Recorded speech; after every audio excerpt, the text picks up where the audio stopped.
자, 구약성경 966페이지 아가서 8장의 말씀을 보도록 하겠습니다. 아가서 8장 6절과 7절의 말씀입니다.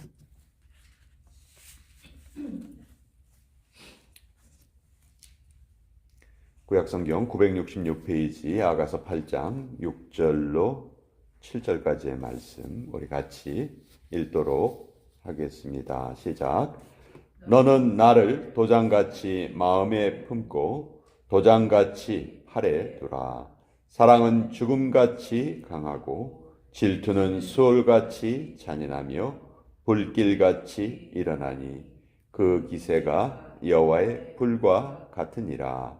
많은 물도 이 사랑을 끄지 못하겠고 홍수라도 삼키지 못하나니 사람이 그의 온 가산을 다 주고 사랑과 바꾸려 할지라도 오히려 멸시를 받으리라. 하나님의 말씀입니다. 아멘.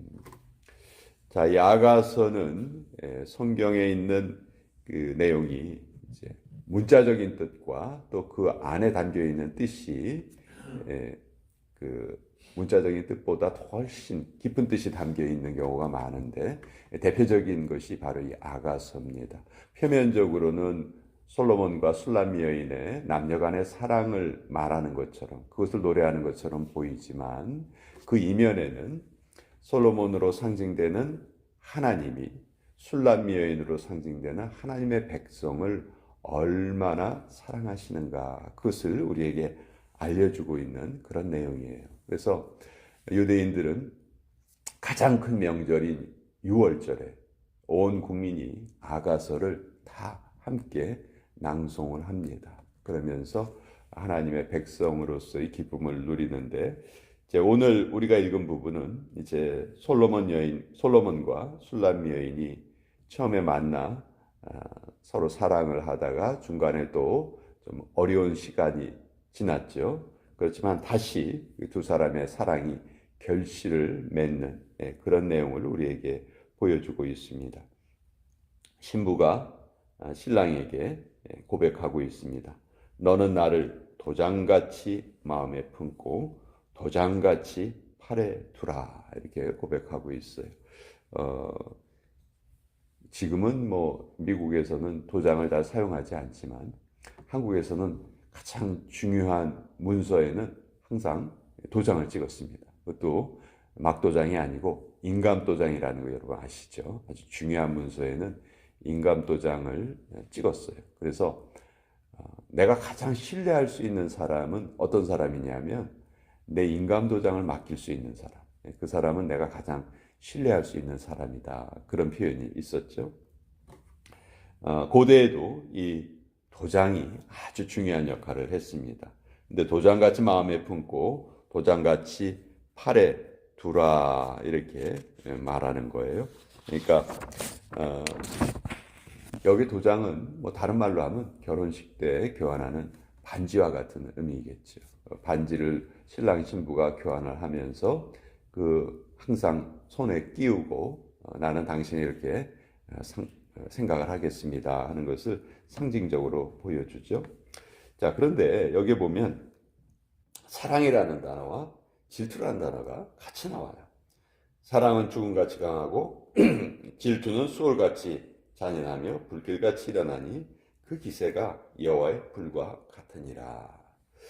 자, 우리 보통 질투는 안 좋은 감정으로 우리는 생각하기가 쉽습니다. 그런데 성경을 보면 하나님이 자기 자신을 계시하실 때 나는 질투라 이름하는 질투의 하나님이다. 출애굽기에 보면 분명히 하나님께서 그렇게 자신을 계시하시거든요. 만약 질투가 안 좋은 감정이라면 하나님이 이런 말씀을 쓰실 이유가 없죠. 그러니까 어떻게 보면 질투는 사랑의 또 다른 단어라고 할 수 있어요. 그러니까 내가 사랑하는 어떤 대상이 나보다 다른 것에 관심을 가지면 당연히 거기에 우리 질투의 감정을 가지는 것이 당연한 것입니다. 그렇죠? 또 그러니까 하나님의 입장에서는 마찬가지죠. 우리가 하나님 사랑합니다 이렇게 고백을 하지만 실제 우리의 마음속에 하나님보다 더 소중하게 생각하는 것이 딱 자리 잡고 있다면, 그건 하나님 입장에서 보면 우리의 그 약속을, 우리의 마음을 하나님께서 받으실 수가 없는 거죠. 그래서 하나님은 질투의 하나님이다. 우리의 마음이 다른 것에 나누이는 것을 하나님은 절대로 원하지 않으세요. 또 그만큼 하나님은 우리에게만 집중하십니다. 하나님의 모든 사랑이 하나님 백성들에게 다 쏟아지고 있거든요. 하나님은 그 약속을 아주 철저하게 잘 지켜가고 계세요. 문제는 우리가 그 하나님의 약속에 제대로 잘 반응하고 있는가? 우리도 우리의 그 순수한 마음을 하나님께 전부 다 드리고 있는가? 그것을 성경은 계속해서 묻고 있습니다. 특별히 사랑은 죽음같이 강하고 이런 표현이 있는데요. 여러분, 이 세상에 변하지 않는 진리가 하나 있죠. 우리가 반드시 죽음을 맞이한다는 거예요. 영원히 사는 것이 없습니다. 반드시 죽어요. 그러니까 죽음은 누구도 그것을 바꿀 수 없는 그런 진리라고 할 수 있죠. 근데 사랑이 바로 죽음같이 강하다 이렇게 말하고 있어요. 아무도 그것을 바꿀 수가 없습니다. 나 죽기 싫어, 난 영원히 살래, 이렇게 말할 수 있는 사람이 아무도 없는 것이죠. 저는 이 사랑은 죽음같이 강하고 이 구절을 보면은 제가 읽었던 그 책이 기억이 나는데, 사랑은 죽음같이 강하고라는 요 구절에서 따온 책이 있어요. 책 제목이 사랑은 죽음같이 강하고라는 책이에요. 이 책을 지은 분은 소설가였던 김성일 씨인데, 이분은 아주 유명한 독실한 또 기독교 신자로도 잘 알려져 있죠. 제가 한국에서 청년 그 신앙생활을 할 때 이분을 모시고 교회에서 이렇게 말씀도 전해 듣고 그런 적이 많이 있어요. 이 사람은 성경을 알았어요. 근데 성경을 읽다가 어디에 탁 걸러 넘어졌냐 하면, 하나님이 이스라엘 백성들을 가나안 땅에 보내시고 가나안 족속들을 다 진멸시켜라 이렇게 명령하셨잖아요. 근데 그 부분을 읽다가 딱 마음에 걸린 거예요. 도대체 이 하나님은 내가 생각하기에 온 세계 모든 사람들을 다 사랑하는 하나님이 아니시고 유대인들만 사랑하는 하나님이시구나. 그러니까 가나안 사람들도 소중한 사람들인데 그 사람들을 다 진멸시키라는 것은, 이런 하나님은 난 못 믿겠다. 그래서 성경을 읽다가 이제 그때부터 신앙을 잃어버리기 시작을 했어요. 이분이 공부를 잘해서 서울대학교에 갑니다. 공대를 갔는데 이 공대 출신인데 또 글을 그렇게 잘 썼어요. 그래서 대학교 2학년 때 소설가로 등단을 해요. 뭐 신춘문예 뭐 이런 거 있잖아요. 그러니까 공대 학생이 글도 잘 쓰고, 또 졸업을 해서 대우중공업이라는 그 당시 아주 큰 회사에 들어갔어요.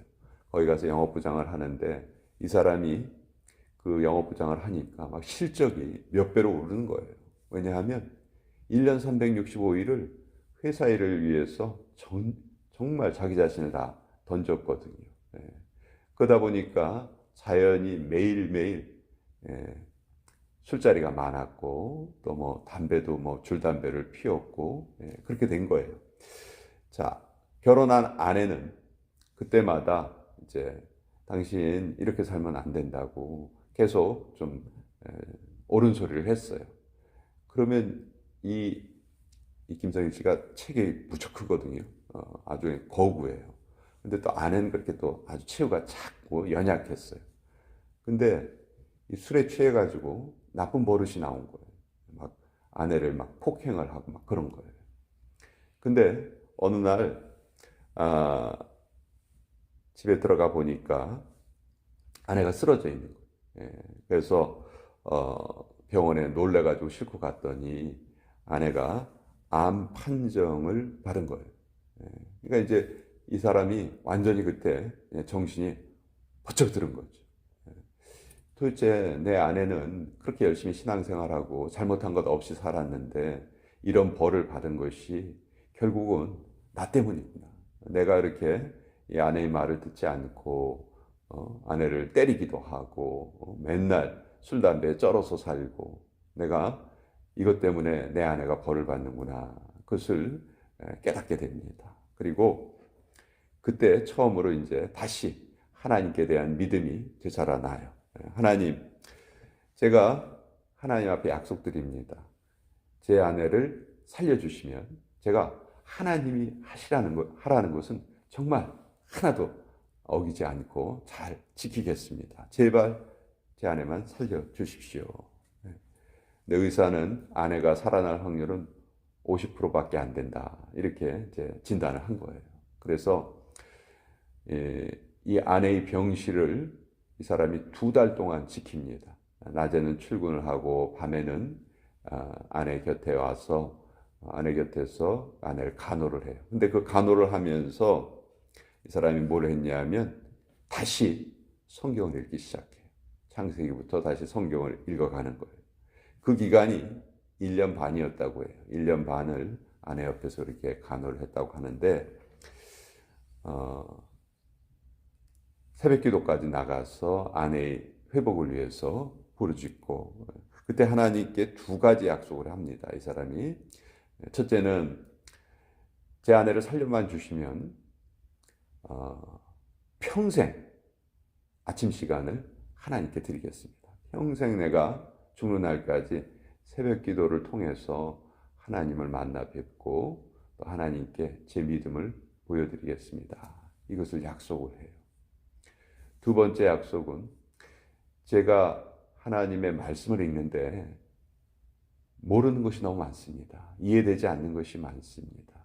그런데 하나님, 앞으로 제가 하나님의 말씀을 열심히 잘 읽을 테니 제가 모르는 부분을 하나님께서 성경에 있는 다른 부분의 말씀을 통해서 깨닫게 해 주십시오. 그러면 제가 정말 열심히 하나님의 말씀을 잘 따르겠습니다. 이렇게 약속을 합니다. 그리고 이분이 그 약속을 그대로 지켜요. 성경을 읽다가 모르는 부분이 나오면 그 부분에 체크를 해 놓습니다. 그리고 또 다른 부분을 읽어요. 그러다 보면 앞에 몰랐던 부분이 뒷부분에 다른 부분을 읽다가 깨달아지는 거예요. 그래가지고 이분이 아주 책도 많이 지었어요. 땅끝에서 오다라는 책을 제가 읽고서는 많이 정말 감동을 받았는데 그 신문에 연재되는 소설이 엄청난 그 반응을 일으킨 거예요. 그걸 통해서 또 크리스찬이 된 사람들도 너무 많고 그때 이제 이 사람이 또 지은 책이 사랑은 죽음같이 강하고 그 책을 지었어요. 내가 내 아내에게 잘못한 것을 다 고백을 하고 또 하나님의 은혜를 통해서 내가 다시 어떻게 새롭게 되었는지. 그래서 저도 이분이 쓴 책을 빠지지 않고 다 읽었어요. 제가 가지고 있는 이 성경에 관한 많은 지식들이 또 이분의 그런 사색의 결과이기도 하고 이분은 약속을 그렇게 했거든요. 제가 다른 사람의 의견을 듣거나 다른 책을 보고 이것을 깨닫는 것이 아니고 하나님의 말씀을 통해서 말씀을 깨닫기를 원합니다. 그러니 얼마나 성경을 열심히 읽었겠어요. 정말 성경을 열심히 읽고 또 나중에는 감리교회의 그 권사님으로 아주 많은 영향을 끼쳤던 그런 분이 김성일 소설가이신데 그분이 사랑은 죽음같이 강하고라는 책을 지었어요. 오늘 이 아가서의 말씀을 통해서 또 그 책 제목을 다시 한번 깨닫게 되고요. 하나님께서 우리를 어떻게 사랑하시는가? 하나님은 우리를 죽음보다 더 강하게 우리를 사랑하시고 또 우리가 만약 하나님이 아닌 다른 것에 관심을 가지게 되면 하나님은 거기에 대해서 질투하시는 하나님이시다. 그것을 결코 우리에게 원하지 않으시는 하나님이시다. 그러면 이제 하나님의 백성인 우리가 어떻게 살아야 하는지 그것을 우리가 잘 깨달을 수 있겠죠. 우리 아가서의 말씀 또 8장 6절 7절의 말씀 오늘 같이 한번 살펴보았습니다.